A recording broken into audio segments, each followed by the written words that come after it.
It's every single training session and games before this, and every game you play for your club. The World Cup's still a long way away. It's about putting it in every single day, and every chance you get to shine, whether it's for Aston Villa, whether it's for England, or even in training, you have to make sure that you play as well as you can, because you're being watched every single minute. And like I say, with the quality and competition there is, it's going to be a fine line for players whether they go or whether they stay.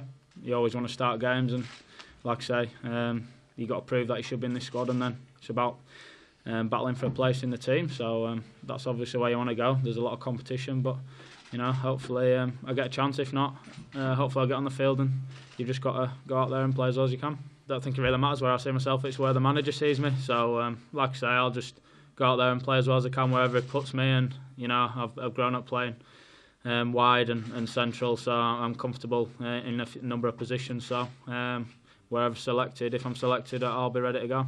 There's obviously a lot of competition for places all over the field, and tournament football is very different. You're going to get injuries and suspensions and things like that. So maybe if players can play in different positions, that obviously helps. But I can just concentrate on what I do on the field, and if the manager wants to use me in different positions, I'm ready to do that.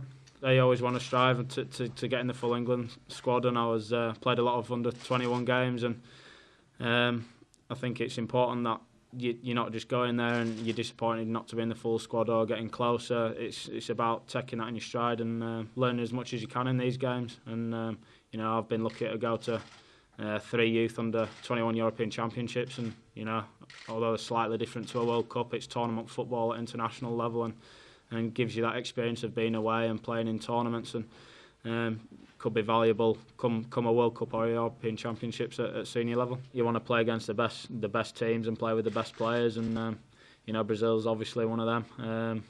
You're growing up and you're watching them as a kid, and you always dream of playing for England against Brazil. So it's a great fixture. It's an important fixture for us as preparation for a World Cup, playing the top teams and different type of opposition. We have obviously qualified against European teams, and the South American opposition give you a completely different type of challenge. They're playing a different style, and we'll come up against that in the World Cup. So it's about learning to play against these different styles and making sure we're comfortable, and it gives us that confidence to go into a World Cup knowing we're as prepared as well as we can. Big players have to do well in these big games, and it is a big game, so it'll obviously show the manager who can play under the pressure and against these sorts of teams. I've been lucky enough to be involved in England youth setups who've played against these oppositions, the Africans and the South American teams. So that's, I think, and obviously a big plus playing England youth football. You get to play against these teams, and you learn as much as you can there. It shows how important it is coming through as well.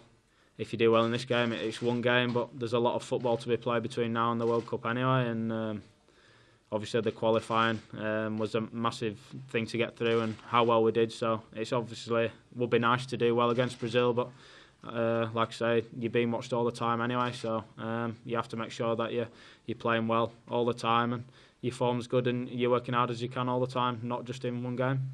I think it's been a successful year. The main aim is to get to a World Cup, and we've managed to do that. Maybe the one step we could have gone better is having a perfect record in the qualifying. We didn't quite manage that, and we know we can always improve. So I think 2009 has been a good year, and we need to make sure that we kick on again, keep improving in as many areas as we can, and like I say, going to a World Cup with as much confidence and belief as we can, and knowing that we're improving all the time.